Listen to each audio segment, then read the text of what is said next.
BCS এর আবেদনের সময় কয়টি ক্যাডার চয়েস দেওয়া যায়? চূড়ান্ত রেজাল্টের পরে ক্যাডারগুলো কিভাবে বন্টন করা হয়? কোন ক্যাডারে কি, কি কাজ রয়েছে? কি, কি সুযোগ সুবিধা রয়েছে? এবং ক্যাডার চয়েস দেওয়ার সময় একজন প্রার্থী কোন বিষয়গুলো মাথায় রাখবে?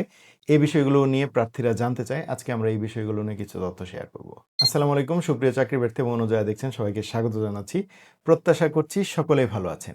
আজকে আমরা প্রথমে যে তথ্যটি শেয়ার করব সেটা হচ্ছে বিসিএস আবেদনের সময় একজন প্রার্থী কয়টি ক্যাডার চয়েস দিতে পারে? বিসিএস আবেদনের সময় আমরা জানি নরমালি আবেদনের ৩ টি পৃষ্ঠা থাকে। অর্থাৎ আবেদনের যে ১ম পেজ থাকে সেখানে আপনি আপনার বিস্তারিত তথ্যগুলো দিবেন। ২ নাম্বার পৃষ্ঠাতে আপনার একাডেমিক তথ্যগুলো দিবেন এবং ৩ নাম্বার পৃষ্ঠা হচ্ছে বিসিএস আবেদনের, সেটা হচ্ছে ক্যাডার চয়েসের পৃষ্ঠা। অর্থাৎ আপনি যদি ১ম পৃষ্ঠা পূরণ করেন, ১ম পেজ আবেদন ফর্মটা পূরণ করবেন, এরপর ২য় পেজ আসবে যেখানে একাডেমিক ইনফরমেশন, আপনার এসএসসি, এইচএসসি, অনার্স, মাস্টার্স। অনার্সটা হচ্ছে খুবই ইম্পোর্টেন্ট। আপনি কোথায় অনার্স করেছেন, কোন সাবজেক্টে অনার্স করেছেন, এর উপরে ডিপেন্ড করে আপনি ৩য় পেজ যখন আসবে ক্যাডার চয়েস, সেখানে আপনার সাবজেক্টের সাথে রিলেভেন্ট ক্যাডারগুলো আসবে। অর্থাৎ একজন প্রার্থী যখন প্রশ্ন করে থাকে যে আমি অমুক সাবজেক্টে পড়াশোনা করেছি, আমি বিসিএস এর আবেদনের সময় কয়টি ক্যাডার চয়েসে রাখতে পারবো? এটা ডিপেন্ড করবে আপনার সাবজেক্টের উপরে, আপনি কোন সাবজেক্টে অনার্স করেছেন।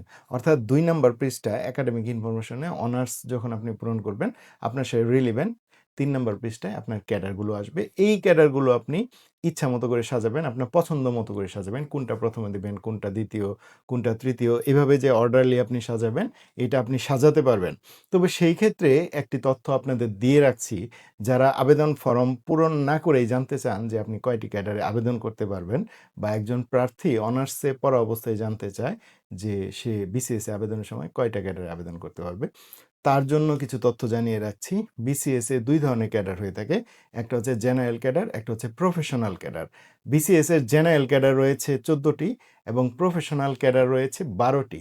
জেনারেল ক্যাডার ১৪ টি মানে হচ্ছে আপনি যে সাবজেক্টে পড়াশোনা করেন না কেন, আপনি এই জেনারেল ক্যাডার ১৪ টির প্রতিটি ক্যাডারে আবেদন করতে পারবেন।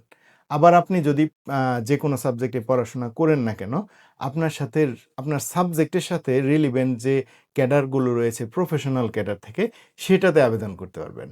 উদাহরণ হিসেবে বলি, আপনি পড়াশোনা করেছেন অ্যাকাউন্টিংয়ে, অর্থাৎ অ্যাকাউন্টিংয়ে আপনি অনার্স করেছেন। তাহলে বিসিএস এ আবেদনের সময় আপনি জেনারেলের ১৪ টি ক্যাডারে তো আবেদন করতে পারবেনই যেকোনো সাবজেক্ট হিসেবে। এর সাথে অ্যাকাউন্টিংয়ের জন্য আপনার প্রফেশনাল ক্যাডার রয়েছে ২ টি। একটি হচ্ছে বিসিএস সাধারণ শিক্ষা ক্যাডার, একটি হচ্ছে বিসিএস পরিসংখ্যান ক্যাডার। অর্থাৎ আপনি জেনারেলের ১৪ টি এবং প্রফেশনাল থেকে ২ টি, মোট আপনি ১৬ টি ক্যাডারে আবেদন করতে পারবেন। আবার আপনি যদি এমবিবিএস কমপ্লিট করেন, অর্থাৎ আপনি মেডিকেল সায়েন্সে পড়াশোনা করেছেন, তাহলে আপনি ১৪ টি জেনারেল ক্যাডারে তো আবেদন করতে পারবেন। এটা তো ফিক্সড সবার জন্য। এর সাথে আপনি ২ টো প্রফেশনাল ক্যাডারে আবেদন করতে পারবেন। একটার নাম হচ্ছে বিসিএস স্বাস্থ্য ক্যাডার, আর আরেকটার নাম হচ্ছে বিসিএস পরিবার পরিকল্পনা ক্যাডার। এই ২ টো ক্যাডারে আবেদন করতে পারবেন। আবার ধরুন যে আপনি পড়াশোনা করেছেন সিভিল ইঞ্জিনিয়ারিংয়ে, তাহলে আপনি ১৪ টি জেনারেল ক্যাডারে আবেদন করতে পারবেন। এর সাথে আপনি ৪ টা প্রফেশনাল ক্যাডারে আবেদন করতে পারবেন। ১ নাম্বার হচ্ছে বিসিএস সড়ক ও জনপথ ক্যাডার, বিসিএস গণপূর্ত ক্যাডার, বিসিএস রেলওয়ে প্রকৌশল ক্যাডার এবং বিসিএস কারিগরি শিক্ষা ক্যাডার। এই ৪ টি প্রফেশনাল ক্যাডার এবং ১৪ টি জেনারেল ক্যাডার, অর্থাৎ আপনি ১৮ টি ক্যাডারে আবেদন করতে পারবেন। আবার আপনি পড়াশোনা করেছেন আইন বিষয়ে, বা আপনি পড়াশোনা করেছেন লোক প্রশাসন বিষয়ে, তাহলে আপনি শুধু ১৪ টি জেনারেল ক্যাডারে আবেদন করতে পারবেন। আপনার জন্য কিন্তু কোনো প্রফেশনাল ক্যাডার বা টেকনিক্যাল ক্যাডার নেই। অর্থাৎ আপনি যে সাবজেক্টে পড়াশোনা করেন না কেন, আপনি ১৪ টি জেনারেল ক্যাডারে সবগুলোতে আবেদন করতে পারবেন এবং আপনার প্রফেশনাল ক্যাডার যেটা আপনার সাবজেক্টের সাথে ম্যাচ হয়, ওই কয়টা প্রফেশনাল ক্যাডারে আপনি আবেদন করতে পারবেন। এখানে ১ টি থাকতে পারে, ২ টি থাকতে পারে, ৩ টি, ৪ টি বা ১ টি নাও থাকতে পারে। অর্থাৎ শুধু ১৪ টি জেনারেল ক্যাডার দিয়ে আপনার বিসিএস আবেদন কমপ্লিট করতে হতে পারে। অর্থাৎ একজন প্রার্থী উনি কোন সাবজেক্টে অনার্স করেছেন, এর উপরে ডিপেন্ড করবে যে আপনি মোট বিসিএস আবেদনের সময় কয়টি ক্যাডার চয়েস দিতে পারবেন।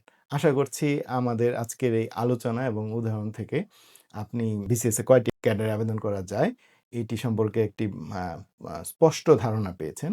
এবং বিসিএস ক্যাডার চয়েস নিয়ে আমরা আরও অনেক আলোচনা করেছি। আমাদের পরের পর্বে এই আলোচনাগুলো আপনারা জানতে পারবেন।